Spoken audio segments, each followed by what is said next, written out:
Čaute, ja som Max a vítam vás pri mojom novom videu.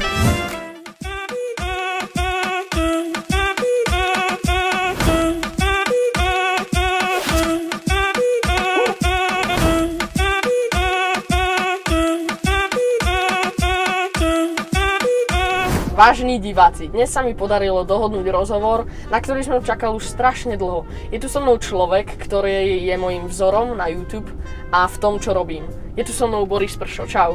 Ahoj. Aké je to mať vlastne 3 práce? Ty si režisér, ty si dramaturg, ty si redaktor, máš to asi ešte viac. Aké to je toto všetko stíhať? Vieš čo, to sa nabaluje. V tomto okamihu si to môžeme vymeniť a teraz ty počas tohto rozhovoru si režisér, produkčný, asi budeš aj pri strihu, môžeme povedať, že si scenárista, lebo si to sám celé pripravil a máš asi 4 funkcie práve teraz počas tohto rozhovoru ty. Takže to nie je, to sa neoddeluje. Proste začneš niečo robiť, buď v nejakej branži, ako ja teda v telke, a ide to proste už s tebou. Akože niekedy nedostaneš produkčného na plac, musíš ho zastúpiť ty. To sa napríklad týka, ja o 2 dní letím do Ríma, produkčný tam nejde, to znamená, že ja som aj produkčný, idem vybovať aj tieto veci. Nedá sa to rozdeliť, vieš, nemám také, že teraz týchto 5 minút som režisér a teraz budem po všetkých verieskať, teraz 2 minúty budem redaktor. Neoddelujem to, robím svoju prácu ako najlepšie viem. To je asi taký základ, že nie je to, ale úprimne nechodia mi tak honoráre. Chodí mi len jeden. Toto by sme mali zmeniť, podľa mňa. Aha. No. Nemám to. Nie je to také, že neoddeluješ to. Proste robíš to inštinktívne a robíš to nejako tak, lebo to tak cítiš a podľa mňa takisto to robíš aj ty. To znamená, že to neoddeluješ to. Nemyslím si, že ani nejaký človek to robí. Že ja mám okolo seba strašne veľa talentovaných ľudí. Zoberme si, ja neviem, Dana Dangla. Scenárista, producent, občas moderátor a tiež si nemyslím, že si to doma nejako prehodí, že tak teraz som ten scenárista alebo teraz budem tento človek. Vezie sa na tom, akože máš to stále v takej nejakej tej fáze, že robíš a ideš. Jasné. No, a ty sa stretávaš s veľa známymi ľuďmi aj zo zahraničnej scény, či filmovej alebo inej. Ja ukazujem, vieš, lebo akože ja mám strašne veľa filmových vecí okolo seba. Product placement, hej. Product placement, kedykoľvek. A ja aj peňaženku mám filmovú, to neviem, či môžem ukazovať na kameru, lebo to je vulgárna. To je to, čo mal Samuel L. Jackson v Pulp Fiction. Ja sa obklopujem stále, najčastejšie mám filmové trička, takže ja veľa vecí filmových. Takže hej, pokračuj, prepáč. A že či nie si pri takýchto situáciách, kde s týmito ľuďmi robíš rozhovor, či nie si v strese? Že či tam je nejaká tá tréma pred nimi a taký ten väčší rešpekt? Je, vždy, ale nie je to ani, je to pri každom rozhovore, ale špeciálne tie zahraničné hviezdy sú také. Ja to stále hovorím, že ja kým k tomu rozhovoru prídem, tak či už na hotel, niekde si napozerám strašne veľa rozhovorov s tým daným človekom a okrem iného aj ja by som vedel, akú má angličtinu, či má proste nejaký akcent, či má nejaké slovíčka, lebo určite ti inak bude proste rozprávať P. Diddy alebo 50 Cent ako Emma Stone. To znamená, že sú tam samozrejme aj slangy z toho prostredia, z ktorého vyšli a presne ako sme aj teraz začínali, máš 4 minúty na to, aby si od toho človeka niečo dostal a proste sa ti nemôže stať, že ty polovici veci nerozumieš. To bolo v prípade Dunkerku, kde kolegyňa z Talianska robila rozhovor s hercami a vo väčšine prípadov to boli Škóti a Íri a ona potom rozhovore prišla a povedala, že yes! Lebo všetci sa boja, že tí ľudia nebudú veľmi rozprávať, že ti dajú jednoslovné odpovede a že ty budeš musieť z nich veľa ťahať. Tak táto Talianka prišla a povedala, yes, mám výborný rozhovor, všetci komunikovali, už len nájsť človeka, ktorý mi to preloží, vieš? Lebo proste keď ten dal ten Škód alebo ten svoj, tak akože pár ľudí tam tak pozeralo, takže samozrejme, ten rešpekt je vždy a zo všetkých tých situácií rozprávaš v cudzom jazyku, nie je to tvoj materský jazyk, materinský, to znamená, že mama ma teraz zabije, ona je slovenčinárka, materinský jazyk. Takže toho je strašne veľa a máš tam ten čas, to je najväčší tlak. keď si povieš ešte, že ten rozhovor dávaš nielen napríklad televízii, ale dávaš aj nejakým novinám, alebo dávaš ešte niekomu, to znamená, že ty máš reálne tú osobu na 4 minúty a pokiaľ ono sa zasekne a začne rozoberať nejakú jednu otázku, tak ty vlastne strácaš content a nemôžeš posunúť tie ďalšie veci inám, takže ono sa to zdá, že je to strašne fajn, ale ako je to veľmi stresová záležitosť, tieto rozhovory. Hej, a nedá sa to napríklad tak nejako... Oklamať, že pôjdeš tam aj 2-krát, 3-krát? Nedá. Ty keď prídeš, tak rovno si zoberú tvoje zrnice, otlačky a podobne, nie. Rovno si ťa tam zapíšu a proste ideš tam a máš jeden, je jeden zásah, jednu ranu, ale je pravda, že mne už sa stalo raz, že to bol technický problém, lebo ty vlastne netočíš na svoje veci, ale točíš na kamery tých ľudí. A keď mi dali karty, tak sa prišlo na to, že tam nejako zazmetkovali a technicky to nebolo v poriadku a išiel som druhýkrát a už som vedel, ktorým otázkam sa má vyhnúť, lebo to bolo zbytočné, ani ten človek na to neodpovedal. Ale nenatiahne sa ti. Jedna jediná výhoda, ktorá ešte je, tak vo väčšine prípadov sú červené koberce, buď pred tým rozhovorom, deň pred tým, alebo potom. Lepšie je samozrejme deň potom, lebo ty si už prejdeš tie rozhovory, vieš, čo si napríklad nestihol a keď máš ešte reálnu šancu toho človeka dostať, lebo tam sú zase iní novinári a nie vždy sa ti to podarí, lebo to je taký väčší boj, tak tam si ešte môžeš dohodiť nejakú otázku, dve, ktoré potrebuješ. Ale nie je to samozrejmosť, takže máš 4 minúty, niekedy 5 a to je tvoj čas. Hej. Ako sa ti pracuje s takými ľuďmi, ako je napríklad Will Smith, Ed Sheeran, The Rock, akože Dwayne Johnson a s takýmito ďalšími tými známymi, sú arogantní, sú milí, akú majú povahu tí Práve ľudia? teraz si vyťahol tých najmilších, takže s tými to úplne výborne. Will Smith bol jeden z mála ľudí, ktorí napríklad povedali kameramanom po 4 minútach, že nekončíme, že ešte mám 2 minúty navyše. On je fakt príjemný človek. The Rock, o tom sa nemusím ani baviť, to je zlatičko, ale to je práve preto, že ten človek sa stal slávnym vo filmovej branži, teraz nehovorím tu wrestlingu a podobne, v neskoršom veku. To znamená, že on si plne uvedomuje, čo to znamená sa dostať k sláve, zaslúžiť si ju a byť proste slávny. On má veľmi veľa postov na sociálnych sieťach, pokojne si to pozrite, kde na private vozí svoju mamu alebo jej dáva auto a tá mama plače od šťastia a to je presne preto, že oni boli strašne dlho chudobní. To znamená, že toho človeka formuje a to je milý človek. A Ed Sheeran, žiaľ, s Edom som nerobil nikdy rozhovor, lebo keď stretol som ho, ale my sme mali dohodnutý rozhovor, lenže on zmeškal v Paríži let. Robili sme to v Prahe, to znamená, že my sme sa naozaj stretli pár minút pred koncertom, už to nebola žiadna šanca, ale priniesol som mu slovenské pivo, lebo on je pivár ešte stále, také lokálne, podľa mňa jedno z najlepších. A z toho sa veľmi potešil, takže a bol veľmi milý a napríklad fotku s Černom si veľmi vážim, lebo to je jedna z mála celebrit, ktorá je škarčia než ja. Nie, tam všetci chvália, že tam vyzerá fakt dobre. Že tam je taký, čo sa nedá povedať pri Hughovi Jackmanovi a podobne, každý vyzerá trošku divne, ale nie, toto si vyťahol tak veľmi príjemných a veľmi zlatých ľudí, že si vyťahol presne takých tých, že radosť s nimi robiť. No. Ja by som sa ešte vrátil k tomu Willovi Smithovi. Ty máš od neho aj niečo, čo ti už zostane asi navždy. Čo by si k tomu povedal? Že už aj moja mama to akceptuje. Poviem ti, že to celé, čo okolo toho vzniklo, bola úplná náhoda. Ja keď som sa pripravil na Suicide Squad, tak ja som vedel, že oni všetci sa vlastne dali potetovať navzájom, lebo Margot Robbie si kúpila sama nejakú tetovaciu pištol, ale vlastne jediný, kto z tej celej skupiny nie je potetovaný, je zhodou okolností Will, ale tetoval ostatných ako Joela a Jaya a podobne. A ja som naozaj k tomu koncu rozhovoru išiel s tým, že ak mi niečo nakreslia, ja si to dám vytetovať. Inak Margot by povedal, že ona v tej hotelovej izbe mala tú pištol, že by to teoreticky spravila.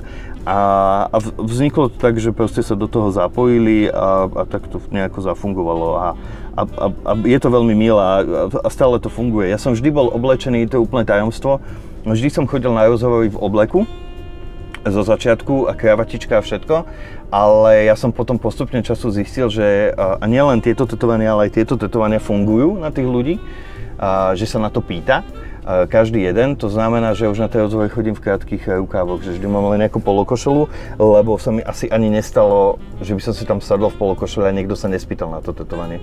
Že proste tie farby a to všetko, aj tie ostatné, už potom sa toto nabaluje, tak tí ľudia sa na to vždy pýtajú. A to už je taký ten prvý ten kontakt, že sa začneš o niečom baviť. Tak čo znamenajú potom tie tetovania? No, je to veľmi jednoduché. Margot Robbie vytetovala srdiečko Harley, lebo to je jej postava v Suicide Squad. Will Smith dal teda Squad a prepísal ho takto, čo Ben Affleck nevedel prečítať, tomu Anna Kendrick musela potom poradiť. Karen vlastne spravila len toto, takéto oči a nos, len k tomu to nejako dodala a Cara Delevingne tam niečo nakreslila. Vyzeralo to, môžeme použiť product placement v tvojom rozhovore. No, vyzeralo to ako Suzuki, tak som si povedal, že fakt Suzuki nebudem nosiť, takže to išlo preč. Ale pôvodne chcela nakresliť penis, toto ešte by ešte horšie. Takže Cara Delevingne tam nie je. No a toto posledné je zase Wonder Woman Gal Gadot a teda ona spravila ten znak Wonder Woman a celkom som aj rád, že to spravila, lebo však Wonder Woman je asi v DCčku najúspešnejší film, aký vlastne kedy vznikol a začína to písať celkom príjemnú históriu v rámci DCčka, takže dobre, že to tam mám a celkom sa z toho teším. A čím je toho viac, tak týmto vyzerá oveľa zaujímavejšie. Ako ja stále aj mienim to akože nejako ešte podfarbiť to nejakými farbami, aby to trošku ladilo aj s týmto, ale ešte si nejako počkam, že ešte nech tam niekto niečo nakreslí a potom sa to už bude robiť. Hej, a máš nejakého vysnívaného človeka, s ktorým by si chcel urobiť taký ten svoj rozhovor? Tých je strašne veľa. Daj troch, alebo... Downey Jr. kedykoľvek. To som povedal, že jemu nechám aj čelo, keby tam chcel niečo vytetovať. Dúfam, že sa toho nechytí. Toho je veľmi veľa. Mňa by bavilo sa spýtať niečo Justina Biebera bez problémov. Všetkých týchto mladých, lebo mňa celkom zaujíma, že ako nedokážu fungovať, ako je Selena Gomez, Justin, Miley a všetci títo Zac Efron, lebo to je celkom zaujímavé, že proste od decka nejako fungujú. Veľmi ma zaujímalo, ako vlastne fungujú v tom svete, či môžu si ísť niečo nakúpiť, alebo nejaké, či vlastne mali za posledných pár rokov možnosť prejsť sa po chodníku aspoň 20 metrov, aby si ich nikto nevšimol. No a potom sú legendy od Madony a všetkých hercov, takých akože Helen Mirren, Meryl Streep, Brad Pitt, Johnny Depp. To by sme tu boli strašne veľa. My sme sa už dostali do takého stredu rozhovoru a tým prichádza aj minihra. Boris si tu pre nás niečo pripravil, tak môžeme ísť teda na to. Najväčšia výhoda robiť rozhovory s filmom je, že dostaneš k filmu, každému filmu dostaneš darček. Okay? Ja mám tu všetky, napríklad, že hodinky z filmu Dunkirk som dal môjmu kamarátovi a kameramanovi, lebo sa mu páčili. No, ten najväčší si zatiaľ nechám, ale napríklad účtovník, tak sme dostali aspoň takýto nejaký zápisník. To je Ben Affleck. Niektoré sú dobré darčeky, niektoré sú také, že znúzecnosť. Toto je znúzecnosť, ale tak čo už dáš účtovníkovi, ktorý počíta peniaze, dáš. Král Artuš, tak čo dáš bežne k filmu Král Artuš od Guya Ritchieho. Tam nedáš teda veľa možností, mohli ti dať meč, ale tak čo budeš robiť doma s mečom. Takže nám dali aspoň šiltovky k tomu filmu. Väčšinou akože šiltovka a tričko je taká povinná jazda, hej. Takže to dostaneš vo väčšine prípadov vždy. Takže toto je Král Artuš. Máš fajn. To je fajn. No, potom. Chceš už prútik od Eddieho Redmayna k fantastickým zverom? To je asi tá najlepšia vec, že? To je asi tá najlepšia vec. Nie, ešte tu mám podľa mňa jednu dobrú. Ale tuto je prútik Eddieho Redmayna. Nech sa ti páči. Paráda. Hej. Takže to pár ľudí odo mňa chcelo. To som nedal nikomu. Ani nedám, to si beriem domov. Maximum do informácií si vedel. Mám tu Hunger Games. DVDčko Hunger Games s podpismi tých hercov. To som nedostal v rámci rozhovoru, ale to som dostal a s tým, že som im pomáhal pre jednu charitu, tak mi to poslali. Aha, a stretol si sa naživo aj s tými hercami? Videl som Jennifer Lawrence 4 metre odo mňa, keď bola na Slovensku. V Bratislave. A kto všetko tam hrá? Rozmýšľam, že Tiež asi viem len tú jednu. Čiže... Jennifer, Chris Hemsworth tam hrá? Hemsworth by tam mal hrať, nie? Tam máš obsadenie niekde tu. Nie. Podľa mňa Hemsworth tam hrá a s ním som sa stretol. A Suicide Squad, najväčšia žúrka, lebo k tomu je príbeh. Karty, Suicide Squad. Dokonca by mali svietiť v tme, to som ešte neotvoril. No, prosím pekne. Toto je vec, ktorú otváram od toho filmu poprvýkrát. To je externá nabíjačka Suicide Squad. Táto vec, ktorá svieti, že Suicide, letel som z toho rozhovoru domov a čo budete robiť v lietadle, keď máte vypnutý telefón, aspoň si ho nabíte. A oni sú veľmi inteligentní, takže tu máš tak, keby si tú nabíjačku akože chcel nabiť. A tak som si nabíjal samozrejme svoj telefónik a keďže počas toho letu a nevedel som, čo s týmto káblikom a keďže tá nabíjačka sa dá spraviť, tak čo spraví inteligentný bojisko? Zapol to do tejto druhej časti, čím som uzavrel nejaký zvláštny kruh. Ona sa ti pokazila, že? Čo by? Ona sa v tom lietadle začala prehrievať a nedala sa vypnúť. A my sme leteli. A začalo to veľmi divne blikať. Ja som v živote nemal taký strach v lietadle, ako to, že keď to začne dymiť a my budeme musieť núdzovo pristáť kvôli mojej blbosti. Ono sa to vybilo asi 3 minúty predtým, jak sme pristali na zem, ale ja som bol spotený tých 20 minút, ja som nevedel, ešte mi hovorí kameraman, že to na záchod, to bude najlepšie. Dám to tam na záchod, príde letuška a tam to bude blikať na všetky strany, že Suicide, to mi veľmi pomôže. Takže že toto odvtedy, som to prvýkrát to mám v ruke, ale toto bola asi najhoršia vec, ktorú som si zažil. A je to vybité, ale prosím vás, nespájajte tie kabliky dokopy, to bola blbosť. Pozerávaš aj nejaké také zahraničné show, akými sú napríklad The Late Late Show with James Corden alebo The Ellen Show? Kimmel, Fallon, tu je základ, Conan, samozrejme James Corden, láska, Ellen, všetkých. A je to vtipné, že každý má úplne iný štýl toho, ako robí.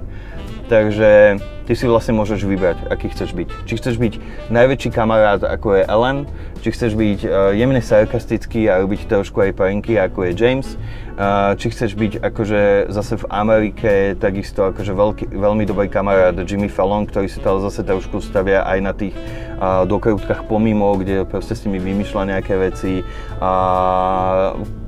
Kimmel je zase sarkastický, tak akože máš tam na výber a pozerám ich všetkých. A najvtipnejšie je, že ty vlastne aj vidíš, keď majú tú istú osobu napríklad aj k jednému filmu, ako k tej osobe počas rozhovoru pristupujú, čo s ňou dokážu urobiť, ako to urobia, či už proste James Corden spraví to, že spraví s nejakým hercom celú jeho plejadu filmov, čo robí na zelenej a proste tam stízujú nejaký jeho film, alebo proste Ellen si ho len posadí, medzi tým ho vystraší a niečo spravia a dajú celému obecenstvu lístky na ten film.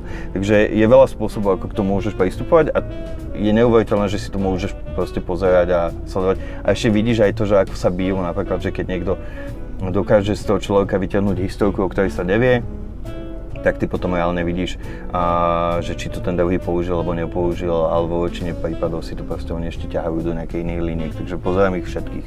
Hej, no a nezdá sa ti to také divné, napríklad v Amerike, tieto show sa mi zdá ako keby neboli proti sebe. U nás na Slovensku, keby jedna televízia s druhou mala ísť jeden herec z jednej televízie do druhej, tak to už by asi nešlo. Tam Ellen si zavolala do tej svojej show aj Jamesa Cordena a nejako mi to tam nešlo, že čo si o tomto myslíš? No je to veľmi jednoduché, musíš si porovnať len proste dva trhy, slovenský a americký, proste oni tam majú tak veľký trh a druhá vec je, že oni sa nebijú v časoch. že naozaj, že keby ten človek pozrel, že ten James Corden, ktorý robí Late Show, tak on naozaj začína až okolo polnoci.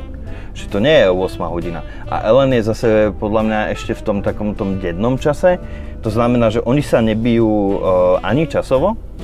A druhá vec je, že ten trh je strašne veľký. To znamená, že oni, to čo my máme 5,5 milióna ľudí tu na Slovensku, tak ja neviem, nevidel som nikdy akú sledovanosti, ale 5,5 milióna ich epizóda je podľa mňa úplne v pohode, vieš. Takže nemá sa tam prečo byť. A naozaj druhá vec je to, že fakt každý pristupuje nejakým iným spôsobom. To znamená, že to je práve že na tomto pekné, že máš tam strašne veľa týchto talk show a každá je iná. A to ešte nehovoríme, že by sme si mohli ešte porovnávať The View z Whoopi Goldberg a podobné záležitosti. Takisto robia talk show v Good Morning America a všetkých týchto ranných.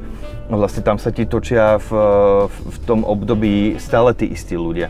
To znamená, že len presne musíš vedieť, že čo ti vyhovuje najviac, ktorý štýl humoru, ktorý štýl rozhovorov. Takže asi v tom je to je to najväčšie kúzlo a to, že prečo sa oni nebijú. OK, a keby si mal možnosť takúto veľkú show moderovať, išiel by si do toho alebo radšej nie? Ja si myslím, že každý by do toho išiel. Otázne je, že išiel by si asi do toho s tým, že by si rozmýšľal nad tým, že či by bolo na to peniaze, či by si mal na to tým ľudí, či by si dokázal proste tam dostať niekoho zaujímavého, lebo je veľmi ťažké robiť americké show na Slovensku a nedokázať tam dotiahnuť aspoň nejaké veľké hviezdy. My máme hviezdy a máme ich tu pár. To znamená, že ty keď ideš robiť niečo pravidelné a nezačneš tam proste dávať niečo špeciálne, to znamená, že ty sa opotrebuješ. Neexistuje, aby si ich proste nevystredal všetkých, vieš. A tá generácia mladých je veľmi pomaly to nastupuje, sú tu mladí herci, aj sú tu zaujímaví mladí speváci, ale tiež ich nemáš veľa, proste je to malý trh a keď si zoberieš aj, samozrejme, začneš robiť showku na Slovensku, začneš tu tých ľudí si pozývať, potom prídeš na to, že ich nemáš tak veľa, samozrejme siahneš do Českej republiky, zoberieš tých českých, ale ak ideš niečo robiť pravidelne, Pane Bože, týždenne, tak tu už nemáš vôbec šancu a mesačne je to namáhavé a musíš mať... Nemci sú v tomto bravúrni, akože napríklad Hollywood objavil Nemecko, že je to veľký trh a naozaj tam chodia všetci. To znamená, že Justin Bieber, Katy Perry, všetci tam boli, lebo to je pre nich zaujímavé, lebo tam predajú aj albumy, predajú tam aj lístky na koncerty. Takže pokiaľ ty nemáš za sebou tento veľký trh, tak musíš byť fakt extrémne dobrý, aby si dokázal toho človeka tam dostať. Ale pokiaľ sa to bude dať, je to super. Jasné. Tak, toto by mohlo byť z tohto rozhovoru už aj všetko. A uvidíme sa niekedy na budúce, takže čau! Čau. Jo. Tak, ak sa ti toto video páčilo, nezabudni zanechať like, koment, odber a my sa uvidíme niekedy na budúce. Takže čau!